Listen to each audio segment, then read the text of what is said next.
Feliz sábado. Irmãos, que honra e que responsabilidade estar aqui hoje. Um tema tão importante, tão necessário, né? Vou fazer uma oração para a gente começar, para depois vocês poderem sentar. Pai querido, orem comigo, curve sua fronte e ore comigo. Papaizinho querido, Papai do céu, eis-me aqui diante da tua presença, Senhor. Tu sabes todas as coisas, Papai, e se hoje estou aqui, é para honrar o teu nome, para falar em teu nome. Usa a minha boca, Senhor, que só saia da minha boca aquilo que for da tua vontade, aquilo que possa acalentar o coração de cada um que está aqui hoje. Pai, que tudo seja para a honra e glória do teu nome. Em nome de Jesus. Amém.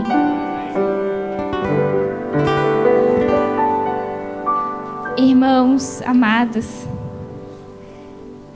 muito obrigada, louvor, por esse hino maravilhoso. Esse hino, Não Há O Que Temer, passa um filme na minha cabeça, e eu imagino que na cabeça da maioria de vocês que já passaram por provas. Antes de começar, eu preciso agradecer imensamente a oportunidade e principalmente a confiança do nosso pastor, dos nossos anciões, de me permitirem falar desse tema tão importante que é a depressão, que infelizmente tem assolado muitas pessoas. Eu vou falar os índices para vocês. Eu quero agradecer essa moça querida aqui, que é a Juliana, a outra é a Alcerema. Elas são minhas amigas e elas trabalham com intérprete de Libras. E eu postei, né, nas minhas redes sociais que hoje eu estaria falando sobre depressão não é falta de fé. E a Alce entrou em contato comigo e perguntou: Rose, você aceita? Falei, claro, glória a Deus, isso é resposta de oração. Irmãos, muitas pessoas surdas não têm a oportunidade de ouvir da palavra de Deus, ou muitas vezes não têm a oportunidade de estar aqui conosco, porque a gente não tem intérprete. E quando falei com os irmãos, com o pastor, eles falaram amém, pode vir, glória a Deus. Vamos, vai ser uma honra. E para mim é uma honra poder estar pregando e conversando com eles, que eu não sei falar com eles. É uma dificuldade minha. Nossa, a gente não sabe intérprete, fazer a Libras, né? Que é a linguagem deles. Então, gratidão a Deus, Deus conduzindo tudo, né? Glória a Deus por isso. Eu vou ver se eu consigo me adaptar com esse negócio aqui, para me organizar no tempo. Então, para começar, eu quero falar com vocês sobre o que Jesus disse sobre as doenças, né? Então, vamos ler Marcos. Se eu não me engano agora, está ali o capítulo e o versículo, não quero pagar mico. Mas Marcos, capítulo 17, 2,17. Tem muito versículo, estou com uma cola aqui. Então, 2,17. Alguém pode ler para a gente? Microfone. Jesus, ouvindo, disse-lhes: não necessitam de médico os sãos, mas sim os enfermos. E eu não vim chamar os justos, mas os pecadores. Então, vocês sabem que quando Jesus passou por aqui, os fariseus, eles falavam para Jesus que ele andava com os pecadores, que ele se assentava à mesa dos escarnecedores, e ele, para evidenciar isso, o que ele disse? Ele deu um exemplo reconhecendo a medicina, reconhecendo que não necessitam de médicos os que estão sãos, mas sim os que estão doentes. Certo? Então, Jesus falou que quem está doente necessita de médico. E quem não está doente não necessita. Correto? Quem está falando é Jesus, não sou eu. E outra coisa, quando Jesus falou isso, foi para exemplificar o fato que ele veio para ajudar nós, pecadores, nós, enfermos, todos, em algum momento da vida, têm alguma doença, física ou mental, certo? Quando a gente para pensar nessa palavra de Jesus, e hoje quero provar para vocês que a depressão é uma doença, ela é uma doença, ela não é uma frescura. Abro o meu coração para dizer que essa mensagem, ela arde no meu coração há muito tempo. Porque como psicóloga, os meus pacientes sofrem muito, muito, porque a família, a igreja, as pessoas não entendem e não sabem o que fazer com o familiar com depressão. Uns pensam que é frescura. Outros pensam que é espiritual. É falta de comunhão com Deus. Não quer mais ir para a igreja. Não é isso. Não é isso. Eu vou explicar para vocês o que é, na verdade. Então, não estou tirando a questão espiritual, porque a depressão é a única doença que tem sintomas espirituais. Mas quais são os sintomas espirituais que eu posso dizer para vocês? É o isolamento. Só que primeiro a pessoa tem a depressão, não tem a falta de fé. A fé continua. E a fé dela, às vezes, é muito maior que a minha e a sua, sabe? Só que ela não consegue, de fato, vir à igreja, estar em comunhão. Ela não consegue porque ela não... realmente é muito mais difícil, digamos assim. Não é só olhar para a pessoa e dizer, vai, levanta, vai, se vira, trabalha, faz as coisas. É química cerebral, é muito complexo. E a ciência nos ajuda a entender que é uma doença. A depressão é a doença que mais incapacita pessoas para o trabalho, vocês sabiam? É muito grave.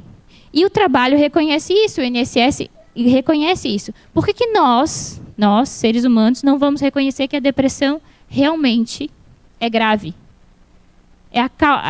Ninguém que tira a sua vida, tira por bel prazer, porque resolveu, não quero mais viver. Não, ela está doente, ela está com uma depressão.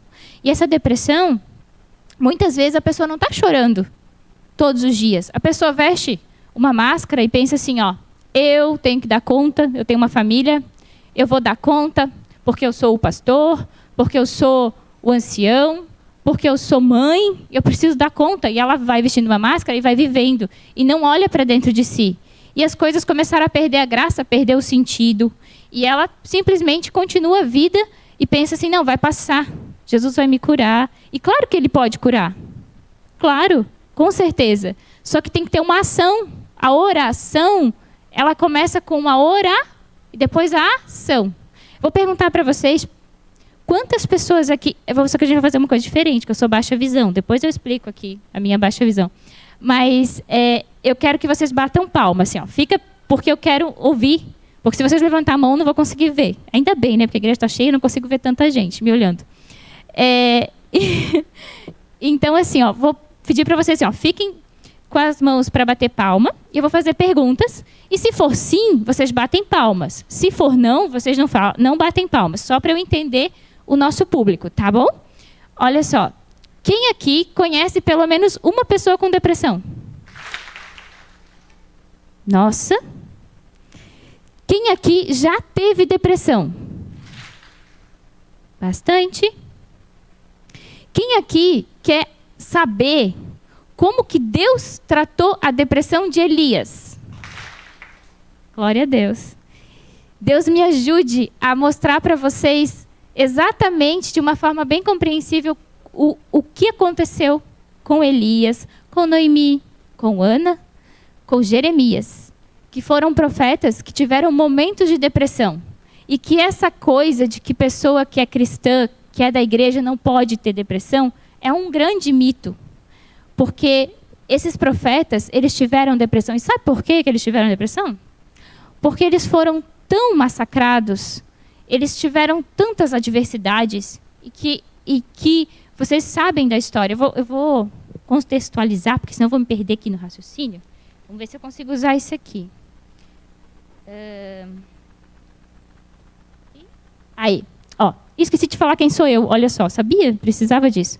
Então, assim, ali sou eu e a minha filha, Maria Marcele. A Maria Marcele, para muitas pessoas que sabem, quando eu posso dizer assim que eu sou alguém que entende de depressão tanto na teoria quanto na prática. Por quê? Eu tive uma depressão pós-parto muito grave. muito grave. E por ser psicóloga, eu já sabia dos sintomas da depressão e tudo mais. Mas o porquê que eu tive essa depressão pós-parto? Porque a minha filha, já na barriga, eu descobri que ela tinha uma cardiopatia grave, congênita, e essa cardiopatia dela era tão grave que não passava sangue para o pulmão. E eu sempre tive o sonho de ser mãe.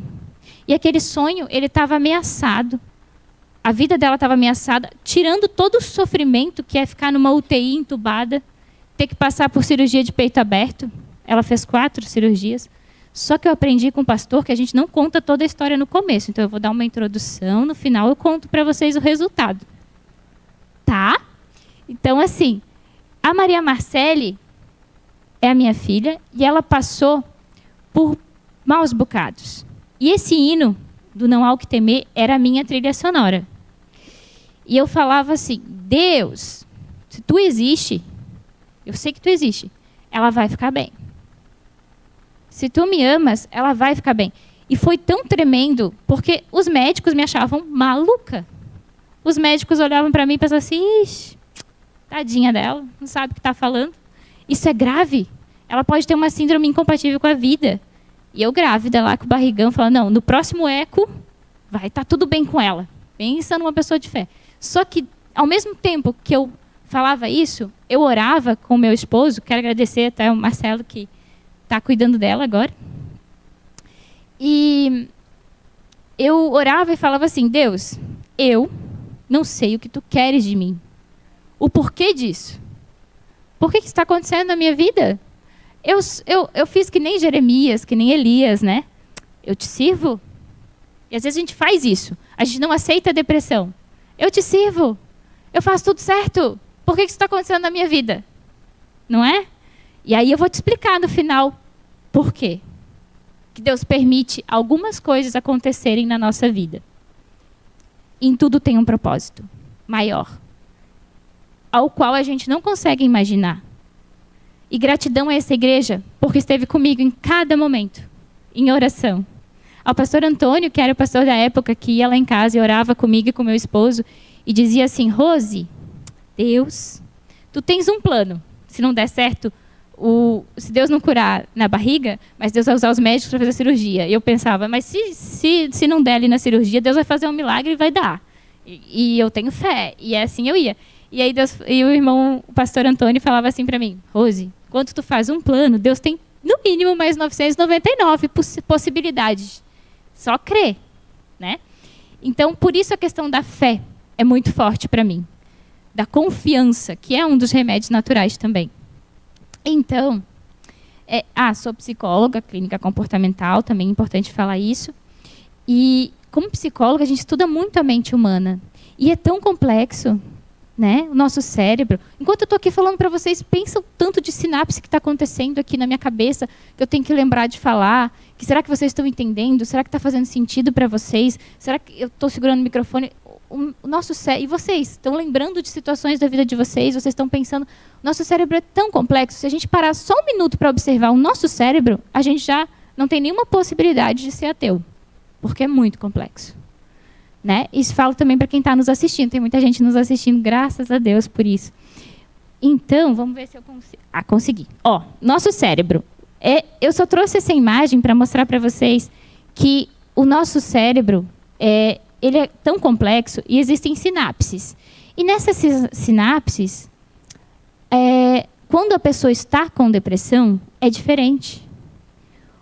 É um processo químico diferenciado. Por quê? Vou explicar para vocês. Ali tem o exemplo do cérebro da depressão, com depressão e sem depressão. Percebe que no com depressão tem menos pontos de sinapses. Os impulsos nervosos, elétricos, eles não conseguem chegar. Imagina, neurônio, outro neurônio. Daí tem um neurotransmissor que vai de um lado para o outro. Isso é química. Não vai. Ele para. Ele não faz a recaptação de quais transmissores? Serotonina, noradrenalina. Serotonina, noradrenalina. Esses são os neurotransmissores do prazer, do bom humor, da alegria. E aí você chega para o seu familiar com depressão e fala assim para ele, levanta, vai, Como assim? Só que ele não consegue. É muito forte. Só que o câncer, a gente vê. Quando a pessoa quebra a perna, a gente vê, a gente fica com pena. E a depressão, a gente não vê. Ela está lá na química cerebral da pessoa. Por isso que tem medicação para depressão. Porque o que o remédio faz? Ele libera a serotonina, a noradrenalina, dentro do cérebro, fica mais tempo disponível e a pessoa consegue voltar a sentir prazer em algumas coisas. Porque na depressão, tudo fica sem graça, sem sentido, sem propósito. Para que viver? Você já se perguntou por que você vive? Você já se perguntou hoje? Quais são os teus objetivos de vida? Qual é o teu propósito? Qual é o teu sentido? E se você não tem um sentido, começa a ter hoje. O ID de Jesus é para todo mundo. Não é só para o pastor. Não é só para o ancião. É para mim e para você também. Então, pensa, qual é o teu propósito? Qual o sentido da vida? Você não precisa ser pastor para pregar o evangelho. Você não precisa. Você não precisa. Pensa sobre isso. Se esse é o teu desejo, continue. Siga em frente. Pregue. Fale para as pessoas. Quantas pessoas estão precisando ouvir sobre Jesus? E você sabe falar? Deixa eu ver. Deu erro? Ah, não. Volta. Tá. Então, falando um pouquinho sobre os sintomas da depressão, né? Um dos sintomas da depressão, ou a pessoa chora demais, ou ela embota. Ela não consegue chorar. Então, tem um embotamento afetivo que não tem muito sentido. Parece que o que as pessoas fazem para ela não tem mais graça. E tem o choro excessivo, onde a pessoa, qualquer coisa que tu fala para ela, tu chega, oi, tudo bem? Ela já começa a chorar. Né? Eu esqueci de falar que as áreas afetadas pela depressão é o hipocampo, a amígdala e o córtex pré-frontal. O córtex pré-frontal, ele é responsável, sabe pelo quê? Pela tomada de decisão. Eu acho que é por isso que tem ali na marca da besta, lá no Apocalipse, fala que ou é na fronte ou é na mão. Decisão. Você tem que decidir. Detalhe. Todo momento você tem que decidir. Quando a pessoa está com depressão, ela tem que decidir não se entregar. E é difícil. Ela precisa fazer um esforço quase que sobre-humano. O isolamento. A pessoa quer ficar isolada, a pessoa não quer contato. E isso daí acaba gerando um sintoma espiritual, porque ela não quer vir na igreja, ela não quer que ninguém vá na casa dela, ela não quer ir encontrar com os amigos, né? Ela quer ficar sozinha, ela quer ficar quietinha. Isso é um sintoma da depressão. Entenda isso. Insônia ou muito sono. Ou a pessoa tem muita insônia ou muito sono, né? E esse muito sono, às vezes ela daí dorme de dia, não consegue dormir à noite. Aí, por isso, muitas vezes a medicação resolve. Outra coisa é o medo. Medo de que algo ruim vai acontecer. Medo de não conseguir cuidar dos filhos.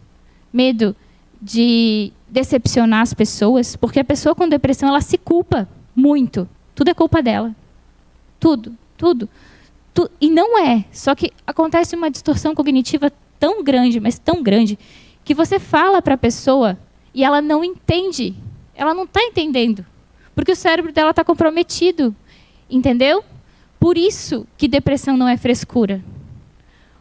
Ela começa a olhar as coisas como se fosse assim um filtro. Sabe aquele filtro do Instagram que deixa bonito? É como se tivesse um filtro cinza, feio, onde as coisas não têm muita lógica, sabe? Você fez isso aqui para mim por pena. Não foi porque tu me ama. A pessoa vai pensar isso. E aí se torna tão difícil para os familiares ajudar essa pessoa, porque o filtro dela é sempre negativo. É sempre negativo. E você cansa de falar para a pessoa, querido, querida, faz assim, olha, vamos lá. Vai se tornando muito cansativo. Por isso que você não pode lutar contra a depressão sozinho, sozinha, e nem só com os teus familiares. Deixa eu ver. Eu já voltei. Eu estou Pronto. Eu acho que os irmãos estão me ajudando lá. Por que eu trouxe esse índice aqui? Né? Esse índice, ele vai falar da depressão, dos suicídios. Como eu falei para vocês, ninguém tira a sua vida se não está com depressão. E no Brasil, a gente tem 5,8% da população com depressão. É muita gente, né? A gente só perde para os Estados Unidos, mas os Estados Unidos eles têm 300 milhões de habitantes. E a gente só tem 213 milhões. E a gente perde para eles muito insignificante, né? É 5,8% nós e 5,9% eles, da população. Entende? O índice é da população. Significa 12 milhões de pessoas com depressão. E aí tem as causas da depressão, que a gente precisa falar aqui. Quais são as causas? Por que ela acontece? Genética. Pessoas da família têm, isso vai passando. A gente tem os genes responsáveis por isso também, que dá para verificar com exames. A gente tem fatores ambientais. E o que mais acontece é traumas psicológicos, abuso sexual, abuso de substâncias químicas, a questão de uma adversidade. Uma adversidade muito grande que faz com que a pessoa não dê conta mais. Porque, assim, como que a gente é? Né? Dar um exemplo para vocês. Eu gosto de exemplos. Quando a pessoa tem depressão, o que acontece? Ó, essa folha ela tem 4 dobras, certo? Então, imagine que a gente nasce como uma folha em branco, só que não. A gente já tem se a mamãe queria a gente ou não, se a gente foi desejado ou não, se foi numa época boa ou não. Então, já tem ali as questões do útero materno que vão sendo influenciadas. E a Bíblia fala que Deus conhece nós desde o ventre. Então, ele está ali contigo naquele momento também, por mais difícil que seja. Então, quando você nasce, você já tem um monte de informações no seu cérebro. E você vai sendo estimulado ou não estimulado pela vida. E você vai tendo situações adversas ou situações positivas. Vai tendo frustrações. E, geralmente, as primeiras frustrações é o não do pai e da mãe, que é importante, muito importante. O limite. Só que também não dá para ser tudo não. Tem que ter um equilíbrio, né? E quando vem uma adversidade, que você perde alguém da família, ou o primeiro amor, ou você casou com uma pessoa e você olha para ela e daí ela não era tudo aquilo que você imaginava. Então você vai tendo decepções. O seu filho não faz o que você quer, ou você perde um ente querido, enfim, todas as decepções. Imagine uma decepção muito forte. E aí você vai sendo o quê? Amassado pela vida. E a psicologia empresta um termo que é a resiliência da física. E a depressão ela vem da geografia, né? Uma depressão, uma baixa de produção no cérebro. E a resiliência, ela é exatamente isso. Quando a pessoa passa por uma adversidade, ela não volta mais a ser a mesma. Essa folha, ela nunca mais vai ser a mesma. Ela tem os amassadinhos. E quanto mais amassada pela vida, mais adversidades, mais problemas você vai tendo, mais aumenta o risco de ter depressão. Espera aí, como assim? Estou fadada a ter depressão? Não, calma, você não está. Sabe por quê? Existem coisas boas que você pode fazer, hábitos saudáveis que você pode ter para diminuir a chance de ter depressão. Mas o fato é que todos nós estamos sujeitos a ter depressão. Porque a vida não é boazinha. No mundo tereis aflição, diz a Bíblia. A vida não é legal com a gente. A vida é dura.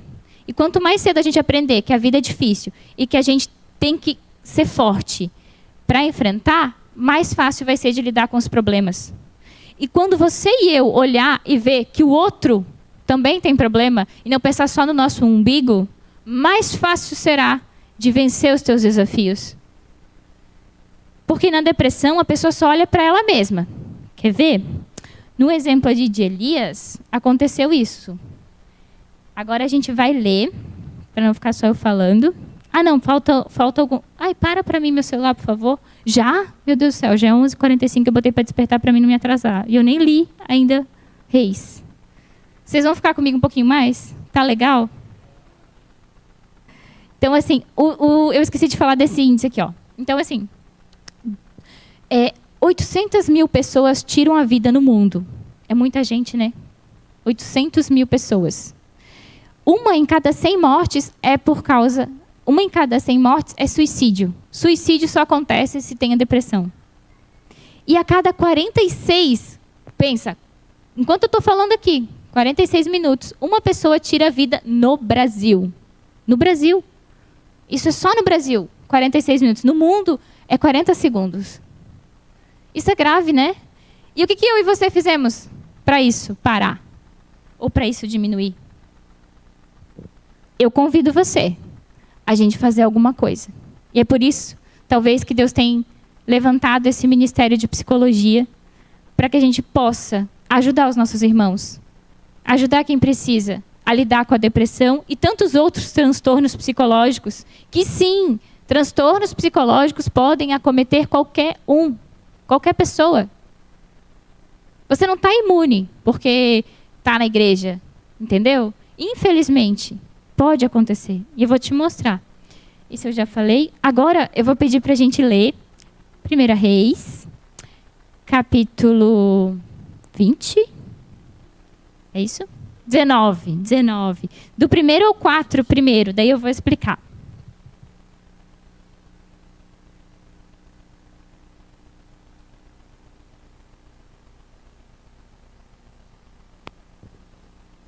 Tem a minha cola melhor.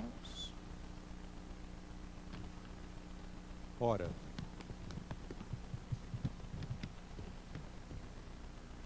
esperar os irmãos achar. Eu sou péssima de números. ora, Acabe fez saber a Jezebel tudo quanto Elias havia feito e como matara à espada todos os profetas. Então, Jezabel mandou um mensageiro a Elias, a dizer-lhe: assim me façam os deuses, e outro tanto, se até amanhã, a estas horas, eu não fizer a tua vida como a de um deles. Quando ele viu isso, levantou-se e, para escapar com vida, se foi. E chegando a Berseba, que pertence a Judá, deixou ali o seu moço. Ele, porém, entrou pelo deserto, caminho de um dia, e foi sentar-se debaixo de um zimbro, e pediu para si a morte, dizendo: já basta, ó Senhor, toma agora a minha vida, pois não sou melhor do que meus pais. Percebe o sintoma, vários sintomas depressivos de Elias? E aí você pensa comigo, Elias, ele era o profeta que orou e fogo do céu caiu. Ele orou e multiplicou o azeite e a farinha da viúva. Ele orou e ressuscitou o filho da viúva.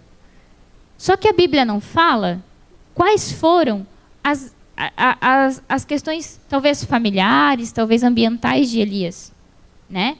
Mas que ele era um grande profeta, homem de Deus. E a maior adversidade foi que ele perdeu praticamente todos, os seus amigos profetas. Eles foram mortos. E Elias, ele se manteve firme. Mas a Jezabel, gente, o que uma mulher pode fazer com um homem? O rei Acabe se desviou completamente dos preceitos de Deus e adorou o Deus, diminutivo Baal, por influência da Jezabel. E Elias, ele tinha acabado de matar 450 profetas de Baal, à espada. Deus mostrou que era com ele quando mandou fogo do céu. Então, fé ele tinha. Fé, Deus falava com ele. Ele era um profeta de Deus. Certo? O que aconteceu? Ele, depois de ter aquele momento ali no Monte Carmelo, ele se sentiu tão fraco, porque a Jezabel disse: eu vou te matar. E ele já não tinha muitos outros motivos. Ele já não tinha muitos outros motivos Porque quanto mais ele fazia, quanto mais as profecias de Elias iam se cumprindo, ele falou que não ia chover, não choveu. Quanto mais ele era oprimido, ele era massacrado pela Jezabel e pelas essas questões. Então ele começou a ficar triste, ele começou a ficar desanimado. E ele foi para o deserto, e lá no deserto, o que ele fez? Ele caminhou e ele sentou e orou assim. Porque crente, né, cristão, a gente não fala que vai se matar, né? A gente fala assim: Jesus, volta. Volta logo. Tá difícil demais aqui. Já ouviu o irmão falar isso? Só que você tem que querer que Jesus volte, sim, mas não para você, porque tá difícil a sua vida, mas para salvar, porque a misericórdia de Deus, ela é tão grande, porque muitas pessoas ainda precisam saber para ser salva.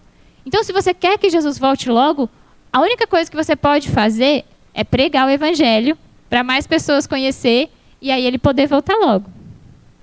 Entende? Mas, assim, é bom esse desejo que Jesus volte. Não é ruim.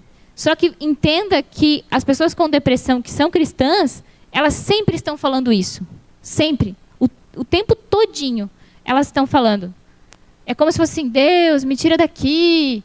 Deus, eu não quero mais viver. Esse mundo não é legal. Enfim, várias formas ela demonstra. Inclusive adolescentes, crianças que têm esse processo de depressão. Mas voltando para Elias. Elias falou, outro sintoma: eu não sou melhor que os meus pais. A comparação. Pessoa com depressão se compara o tempo todo. Porque porque aquele lá, porque eu não consigo, e a outro consegue. Entendeu? Então, ele se comparou. Eu não sou melhor que os meus pais. Tudo que ele tinha feito não estava fazendo sentido, não tinha significado. Tudo que Deus tinha feito através dele, né? Porque ele não fez nada, foi Deus que fez através dele. E eu vou pedir para você continuar lendo, para contextualizar. O que Deus, agora a gente vai entender qual foi a terapia de Deus para Elias. O que Deus fez? E deitando-se debaixo do zimbro, dormiu, e eis que um anjo o tocou. Ele disse: levanta-te e come. Ele olhou, e eis que à sua cabeceira estava um pão cozido sobre as brasas e uma botija de água. Tendo comido e bebido, tornou-se a deitar-se. O anjo do Senhor veio a segunda vez, tocou-o e lhe disse: levanta-te e come, porque demasiado longa te será a viagem. Levantou-se, pois, e comeu e bebeu, e com a força desse alimento caminhou 40 dias e 40 noites até Horebe, o monte de Deus. Até aí. Depois a gente vai continuar o resto. Então, olha só, presta atenção na terapia de Deus. Né? Deus é o médico dos médicos, o psicólogo dos psicólogos. E olha a terapia que ele fez com Elias. Ele estava desanimado, pedindo a morte, veio o anjo, deixou ele dormir, porque a depressão a pessoa precisa dormir também, ou não, né? Depende de cada caso. Deixou ele dormir, deu comida, alimentou o físico, alimentação saudável, né? Já vai aqui uma das coisas que ajuda, alimentação saudável. Exercício físico, porque mandou ele levantar e caminhar, né? Exercício físico, muito importante. Estudos apontam que diminui 30% a depressão em pessoas que praticam atividades físicas regularmente. Então, é muito importante. Por quê? Porque libera os neurotransmissores positivos ali nas sinapses dos nossos neurônios. E quando Deus tocou nele e disse: levanta, teu caminho é longo. O que Deus fez? Deu um sentido, deu um propósito na vida dele. Ei, você não pode parar. Ainda existe coisas para você fazer. Você não está sozinho. Deus está com você. Deus vê o teu sofrimento. E ele disse assim: levanta. E ele dormiu de novo. Percebe? Elias comeu e dormiu de novo. Então, não foi fácil. Mesmo o anjo tocando. Imagina um anjo te tocando agora e dizendo: levanta, come. Levanta, o teu caminho é longo. Ele simplesmente dormiu de novo. E o anjo teve que tocar nele de novo e dizer: vai, vai para o Monte Horebe. E aí, o que Deus fez lá no Monte Horebe com ele? Pode ler para nós, por favor? Continuando ali. Ali entrou numa caverna, onde passou a noite. E eis que lhe veio a palavra do Senhor, dizendo: Que fazes aqui, Elias? Respondeu ele: Tenho sido muito zeloso pelo Senhor Deus dos exércitos, porque os filhos de Israel deixaram o teu pacto, derrubaram os teus altares e mataram os teus profetas à espada. E eu, somente eu, fiquei e buscam a minha vida para me tirarem. Ao que Deus lhe disse: Vem cá fora, põe-te no monte perante o Senhor. E eis que o Senhor passou, e um grande e forte vento fendia os montes e despedaçava as penhas diante do Senhor. Porém, o Senhor não estava no vento. E depois do vento, um terremoto. Porém, o Senhor não estava no terremoto. E depois do terremoto, um fogo. Porém, o Senhor não estava no fogo. E ainda depois do fogo, uma voz mansa e delicada. E ao ouvi-la, Elias cobriu o rosto com a capa e, saindo, pôs-se à entrada da caverna. E eis que ali lhe veio uma voz que dizia: Que fazes aqui, Elias? Respondendo ele: Tenho sido muito zeloso pelo Senhor Deus dos exércitos, porque os filhos de Israel deixaram o teu pacto, derrubaram os teus altares e mataram os teus profetas à espada. E eu, somente eu, fiquei, e buscam a minha vida para me tirarem. Então o Senhor lhe disse: Vai, volta pelo teu caminho para o deserto de Damasco. Quando lá chegares, ungirás a Hazael para ser o rei sobre a Síria. E Jeú, filho de Nensi, ungirás para ser o rei sobre Israel, bem como a Eliseu, filho de Safate, e Abel Meolá, ungirás para serem profeta em teu lugar. E há de ser que o que escapar à espada de Azael, matá-lo-á a Gel. E o que escapar à espada a Gel, matá-lo-á Eliseu. Todavia, deixarei em Israel 7.000, todos os joelhos que não se dobraram a Baal, e toda a boca que não o beijou. Amém. Glória a Deus. Olha só a terapia de Deus com Elias. Deus disse primeiro para ele: O que fazes aqui? Por que tu está isolado? O que tu está fazendo nessa caverna? Mas, espera aí, Deus tinha mandado ele ir para a caverna. Deus tinha mandado, na verdade, não ele ir para a caverna, mas ele ir para aquele lugar, para Deus falar com ele, para aquele monte. Só que quando Deus pergunta isso, e a terapia com o psicólogo é isso, a gente questiona, a gente pergunta, e as respostas estão dentro de você, do porquê você está assim e de como você pode melhorar. Existem estratégias, técnicas, mas a técnica de Deus é a melhor, sempre. E é sempre Ele que usa os médicos, os psicólogos, para nos ajudar. É Ele que capacita.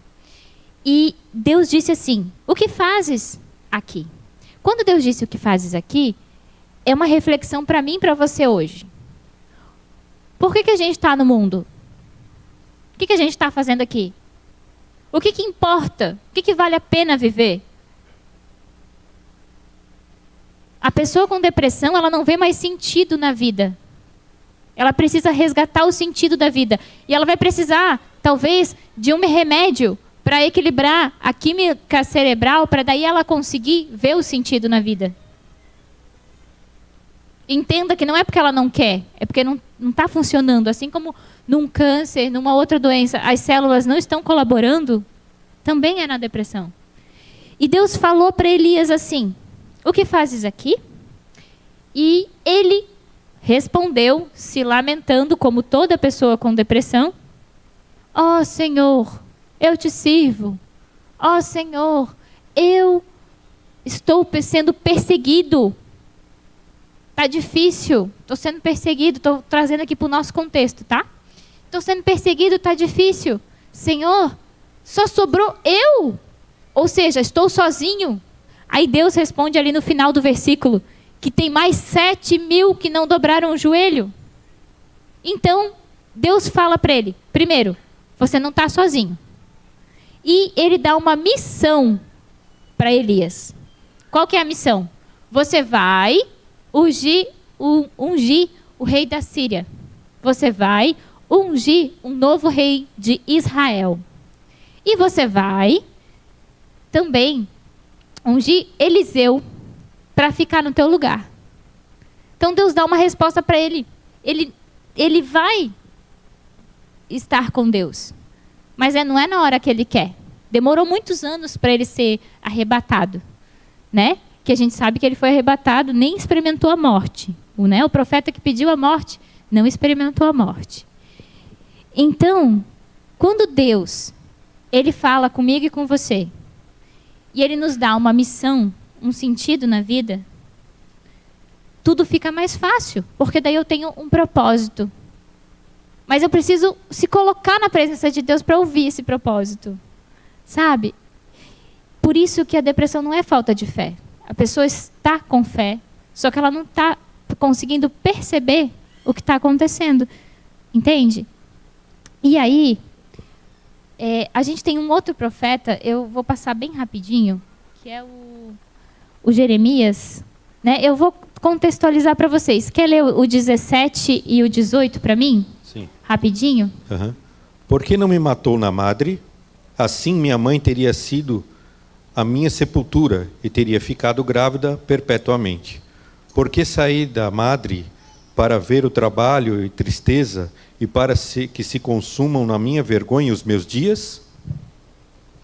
Esse é Jeremias. Todo mundo conhece que ele é o profeta que mais se lamentou. Por quê? Porque ninguém acreditava nele. Ele estava dizendo que a cidade de Jerusalém ia ser destruída. Ele estava dizendo... E ele estava trazendo uma mensagem de Deus. E pensa às vezes como é difícil a gente trazer a mensagem de Deus. Porque nem sempre o que Deus quer falar é o que você quer ouvir. Nem sempre. E às vezes a gente refuta e pensa, não, isso não é de Deus, porque eu não quero ouvir aquilo ali. E às vezes é. A gente tem que observar o profeta. E tudo o que Jeremias falou aconteceu. Tudo. Né? Só que naquele momento ele estava sendo oprimido. Ninguém acreditava nele, todo mundo zombava dele. E Jeremias pediu a morte, claramente. Ele disse, era melhor que eu não tivesse nem nascido. Perceba se os teus filhos, os teus parentes, as crianças, os adolescentes não estão falando isso. Por que tu me deu a luz? Por que eu nasci? Isso é um outro sintoma bem grave de depressão. Mostrando assim que não tem sentido viver. Sabe? E muitas vezes a gente acha que é frescura do adolescente. Muitas vezes a gente acha que é uma fase que vai passar. Realmente, na adolescência o cérebro está em mudança e muita coisa acontece. E a pessoa às vezes pode ficar um pouco desnorteada, né? Só que, perceba, se tem corte nos pulsos, não é para chamar a sua atenção. Não é. Quando um adolescente ele se corta, ele está com tanta dor no psicológico que ele prefere uma dor física. Agora você imagina, você pegar uma navalha e cortar os seus pulsos e cortar alguma outra parte do seu corpo, porque preferir ver o sangue jorrar, preferir sentir uma dor física é melhor porque daí você tem um propósito, você tem que cuidar daquele ferimento. Você tem que esconder para o teu pai e tua mãe não ver, né? Então, eu não sei nem por que eu estou falando isso. Isso não estava no negócio aqui, gente. Mas, então, assim, adolescente precisa de atenção. Adolescente precisa de supervisão, de orientação e de amor. E de propósito. E de sentido na vida. Tá bom? Vamos ler o próximo. E para que não me exaltasse demais pela excelência das revelações, foi-me dado um espinho na carne, a saber, um mensageiro de Satanás, para me esbofetear, a fim de que eu não me exalte demais. Acerca do qual 3 vezes roguei ao Senhor que afastasse de mim. E ele me disse: a minha graça te basta, porque o meu poder se aperfeiçoa na fraqueza. Por isso, de boa vontade, antes me gloriarei nas minhas fraquezas, a fim de que repouse sobre mim o poder de Cristo. Pelo que sinto prazer nas fraquezas, nas injúrias, nas necessidades, nas perseguições, nas angústias por amor de Cristo. Porque quando estou fraco, então é que sou forte. Irmãos, eu trouxe esse versículo de Paulo, né? As palavras de Paulo ali, para dizer para vocês. Vocês já pararam para pensar qual era o espinho na carne de Paulo? Pensa comigo. Existem várias inferências, só que eu tenho no meu coração, quando eu chegar lá no céu, eu vou conversar com Paulo, perguntar para ele, se Deus quiser. Porque assim, ele era um homem de Deus, e antes de ser um homem de Deus, ele perseguia os cristãos, ele matava de forma cruel, ele era um perseguidor do evangelho. Eu tenho para mim, no meu coração, não sei se isso é verdade, mas eu tenho para mim, que ele tinha uma certa culpa. O espinho na carne dele que esbofeteava ele era a culpa. Porque ele matou muitos cristãos. E quando ele estava ali fazendo a vontade de Deus, aquilo atormentava ele. Sabe? Sabe aquelas culpas que a gente tem? De coisas que você fez? Que não era para fazer? E que agora você está pagando a consequência daquilo que você fez? A culpa atormenta o ser humano. E aí você tem que entender que passou, foi. O que dá para fazer hoje? O que passou, passou, não volta mais. E isso volta nos teus pensamentos o tempo todo. Mas não fique se demorando nesses pensamentos negativos. Ellen White vai dizer lá em Patriarcas e Profetas, 127, se eu não me engano, a página, que a gente tem que olhar para as coisas que é do alto. Que a gente tem que ficar demorando tempo nas coisas de Deus, nas coisas boas, nas coisas que te tragam prazer, que te tragam alívio para a alma.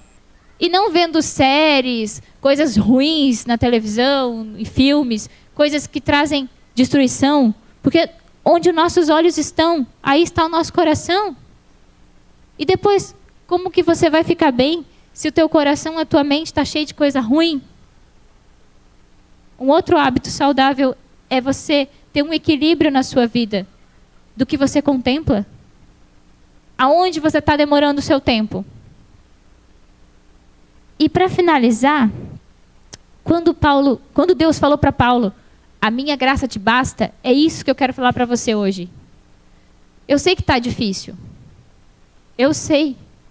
Eu sei que às vezes as pessoas não te entendem.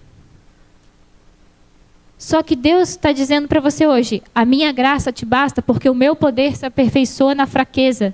Você é um milagre. Você está aqui hoje, é um milagre. Pensa todos os livramentos que Deus te deu.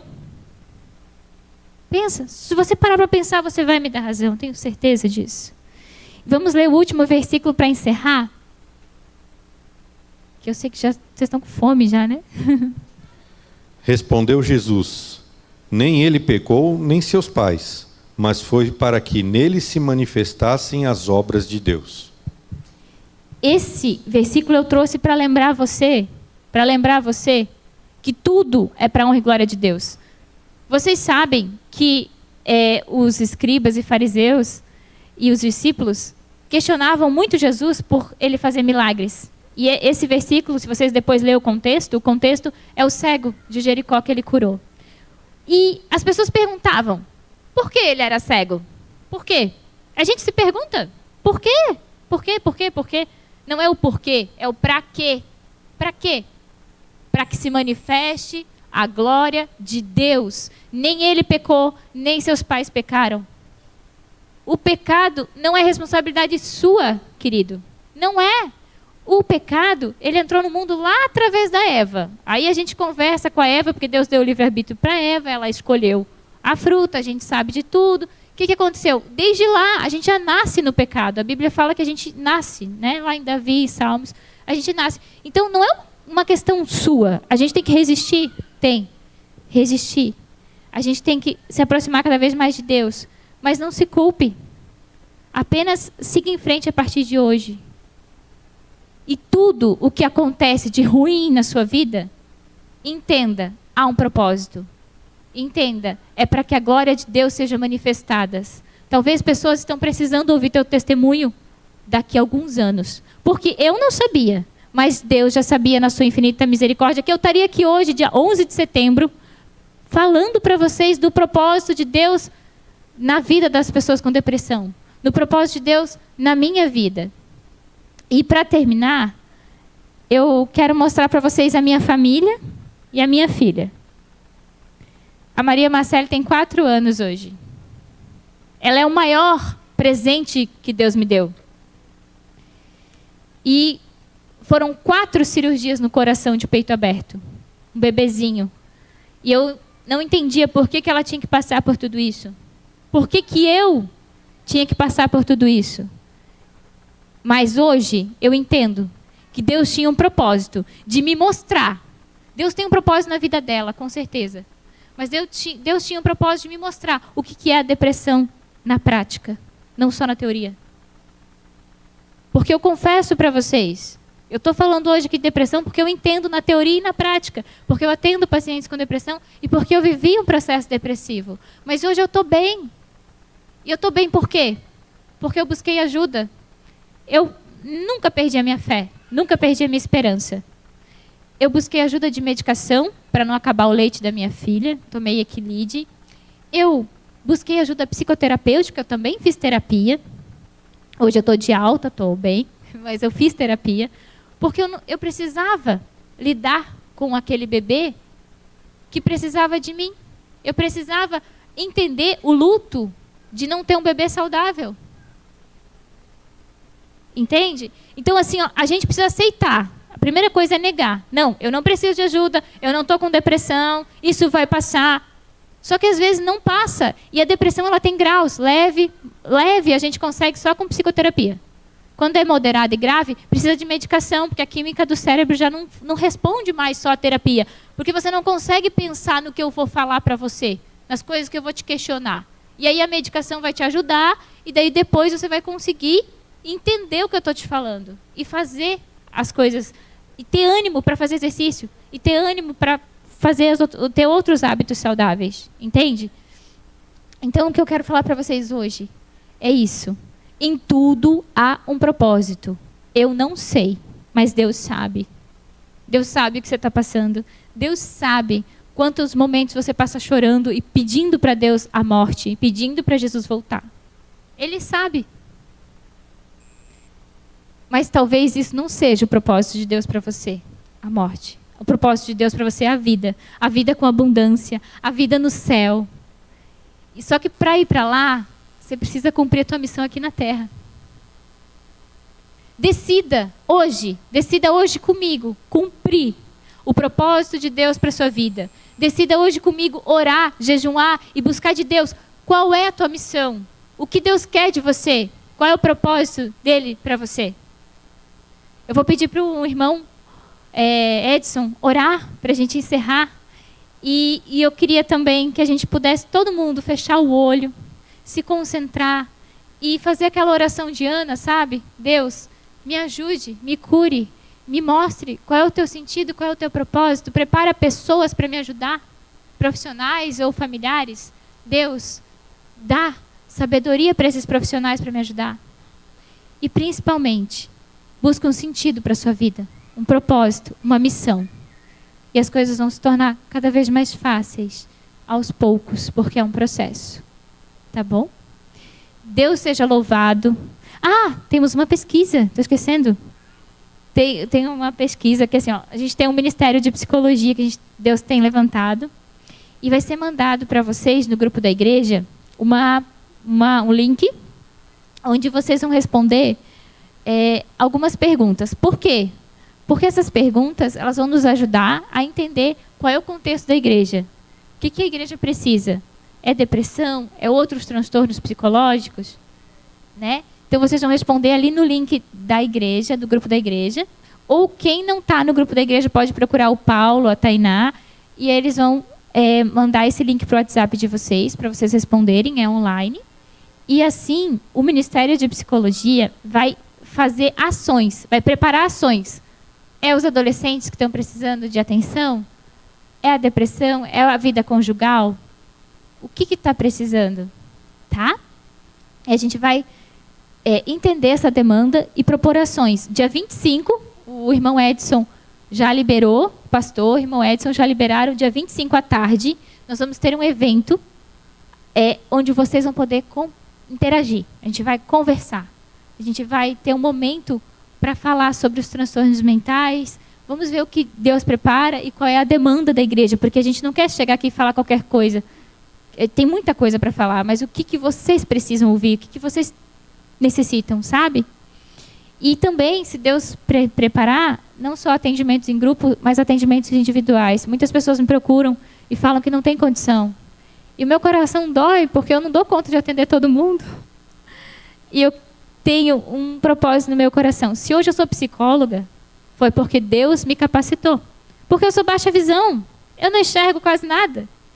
Esse é prótese, tá? Não enxergo nada. E esse eu enxergo bem pouquinho. O meu médico diz que não sabe como eu ando sozinha. Ele não entende.